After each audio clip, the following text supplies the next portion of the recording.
think you all know what it feels like to walk into a space after someone's had an argument and you can literally take the butter knife and cut it through the air because the tension is so thick and sticky. Well, in this video, I want to share how you can cleanse out your space energetically to keep it new, fresh, and healthy. This is especially important for anyone that's looking for good health, healing, prosperity, and success in their life. Now, first step we have to do before anything is, before we gather all our materials or whatever, is have a very clear intention of what we're doing. So we want to have a clear intention that we are doing this for the purpose of cleaning out old space, old sticky stuff in the space, and we're cleaning out all the unwanted feelings, thought forms, anything that has been lingering in the space, and move out. So having that clear intention is important. Secondly, this one's always puzzles me.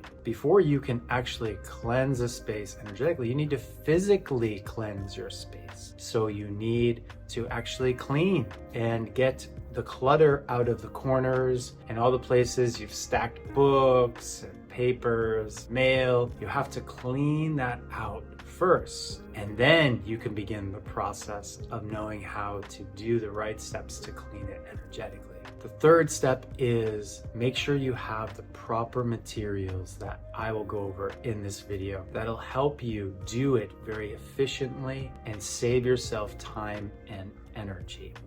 So there's many ways to do it. The most obvious are using the elements that are a part of us. Now, right here, I am sitting next to a beautiful fire here in the fireplace. Yes, fire we know is warmth. We know it aesthetically, what it looks like. It calms our heart, spirit, just kind of gives us that nice, warm, settled feeling in a house. But also, did you know that fire cleans the space? So if there is any lingering, let's say, messages in the space energetically, fire is a great way to help clean that out. And some of us aren't even aware of that. We're unconscious as we're just doing it for the aesthetic or the warmth, but that is one of the ways you simply can do. So fire is one of the most obvious ways you can do. Secondly, another version of fire is burning a candle. So if you don't have a nice hearth, fireplace, wood stove, grab a candle. This is the most simplest way that I think a lot of us are familiar. When you go to the church or the synagogue, you light a candle, and that candle represents, right, the light. It represents maybe a prayer or intention for somebody. So having a candle lit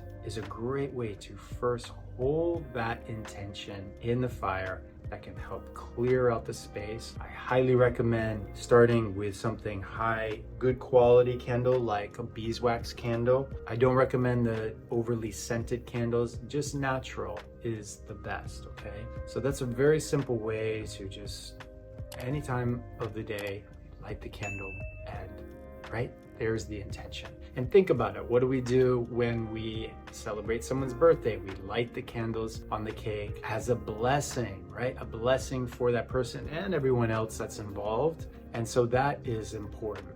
The next way you can cleanse a space, this is actually one of the most simplest ways that I like doing, is actually just having a bowl in the center of your home or space with water. Yeah. Just simply having water in the space will be more yin in function, where the flames are more yang and activating, cleaning out the space. The yin function of the water will actually carry or hold some of those intentions that maybe haven't been so good in your space, like too much overwhelm and stress and worry in the space. While having this bowl of water in the center of your space will actually over time absorb some of those things. So it's important, if you do have the bowl of water in your space, to every day make sure you clean it out, you rinse it out, and you put new water in. Some recommend putting some sea salt in there. In other traditions, they put petals of flowers, or lotus flower, things like this. But just a simple bowl of water is all it takes. Next one is, I think, most people are familiar with cleansing a space, and that is using some type of herb or resin that is used because of the aromatic qualities, the pungent, the strong smells that the herb or the smoke will give to the space. So right here I have some white sage, and most of us are familiar with saging or smudging, right, a space. So what you're doing is you're using fire and you're using yin, the plant life, and then you're utilizing that smoke and the smells, the aroma in the space to help essentially fumigate out any of those bad juju, ghostly energies, or just simply stress or sticky energy in the space. And it's important when you do smudge to make sure you go along the corners of the space. So oftentimes people just go around, but make sure you hit the corners of each of the rooms. And I like to go in a clockwise fashion. Some people go counterclockwise, that's okay too. But you go around the whole space in that way while you're smudging the space. And that's a really good way. And interestingly enough, studies recently have shown that the smudge, the smoke, comes off as also antibacterial. Isn't that cool? So very simple. You just make sure you get good quality. It can be sage, it can be frankincense, it can be palo santo. There's many different versions of this kind of aromatic quality. One of my favorite is called dragon blood from Indonesia. So I recommend, check out, feel which one feels good for you. Obviously, if you're sensitive to smells, you want to make sure one that works best for you. The last one is one of my favorites, and that is actually using sound. Yeah, sound, right? So check this out.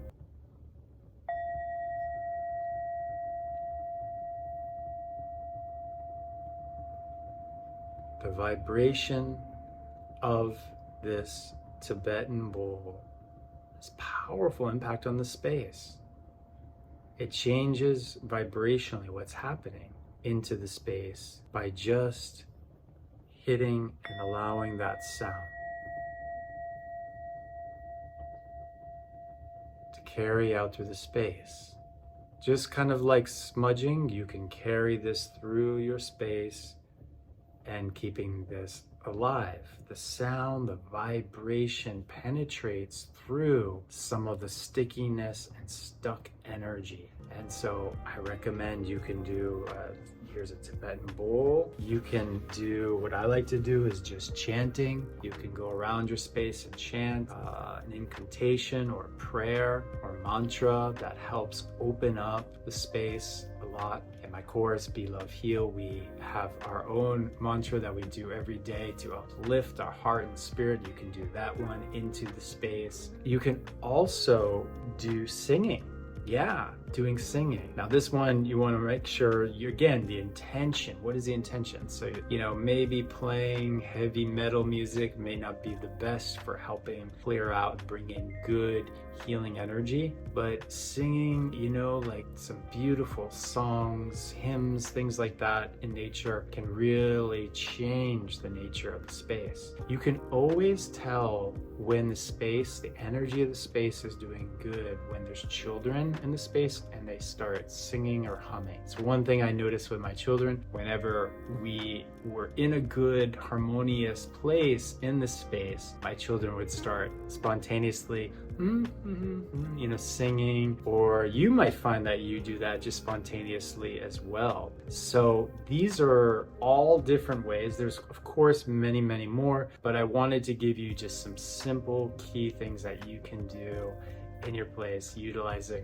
fire, water, plants, and sound as all key ways to help clear energetic your space and bring in new, fresh, clean energy each and every day so you can have the most in your health, healing, and success. So thank you for tuning in. If you want to find out more information about my offerings and other things, you can check the links down below. Go ahead and please subscribe, smash that like button, and I'll see you in my next video. Take good care, everyone.